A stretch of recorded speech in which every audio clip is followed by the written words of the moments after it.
ensinamento da palavra, então a verdadeira igreja, tanto ela prega como ela ensina.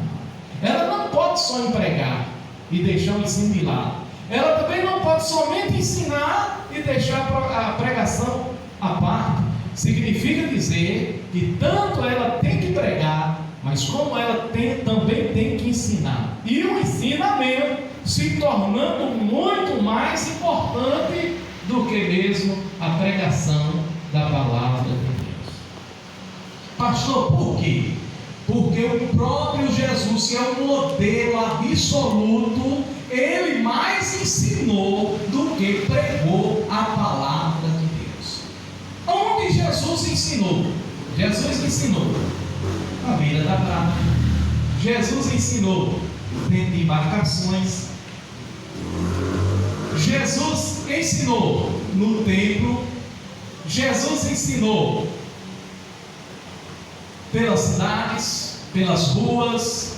Inclusive, ele deu ordem.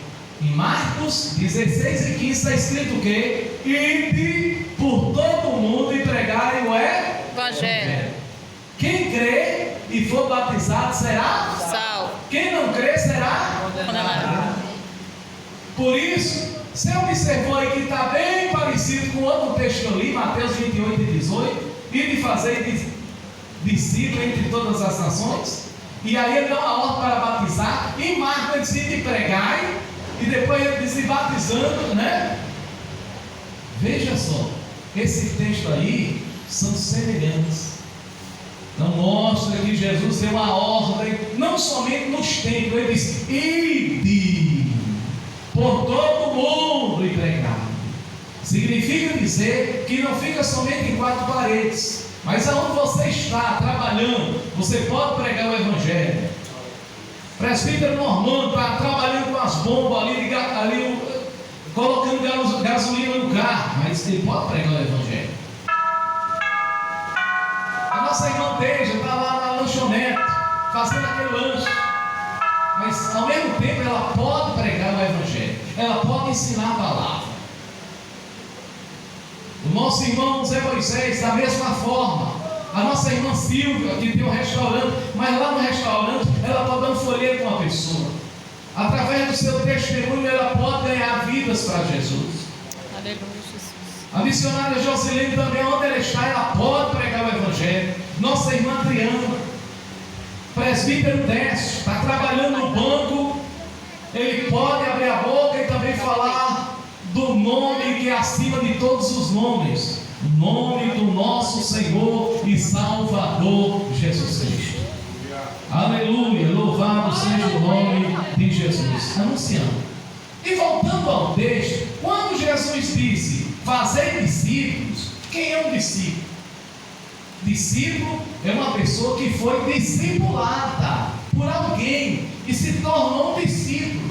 Ele teve um professor. Para ele ser discípulo, é claro, ele tem que ter um professor. Até que um dia ele possa chegar numa posição do professor.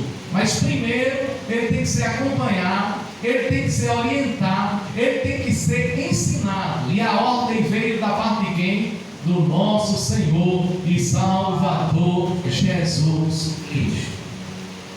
Se você for observar a Bíblia, desde o livro de Gênesis, diz que Deus falava com Adão pela viração do dia. Eva, a esposa de Adão, teve vários filhos. Os primeiros filhos, quem lembra do nome? Caim e Abel. Eles ofereciam sacrifício a Deus, oferta a Deus. Por que eles tinham aquele ato? Porque eles praticavam o ofertar. Sabe por quê? Porque eles foram ensinados através de seus pais. E foi passando de geração a geração. E a Bíblia, quando chega ali no capítulo 6, capítulo 7, onde fala de Noé, fala de um homem que temia Deus, que servia a Deus. Mas por que temia Deus?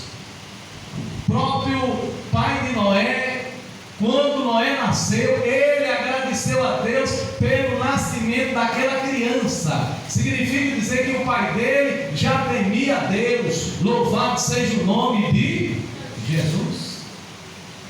Aleluia. Louvado seja o nome do Senhor. No capítulo 12 a gente observa Deus chamando quem? Abraão. Deus fala com Abraão. Abraão obedece a Deus. Abraão tem experiência com Deus. Abraão anuncia para os seus parentes, para a sua família, para os seus criados, para o seu povo. Ele sai daquela terra. Onde ele chega, ele fala do Deus de Abraão, do Deus Todo-Poderoso, do seu Deus. Tá bom. Vem o filho dele depois do seu nascimento. Aí Abraão, ele acompanha o crescimento daquela criança, ensina a Isaque, seu filho. Aleluia, louvado seja o nome de Jesus. Isaque aprende com Abraão e também passa a temer o Senhor. Antes que ele casasse, a Bíblia diz que ele estava orando, pedindo uma esposa a Deus. Veja só,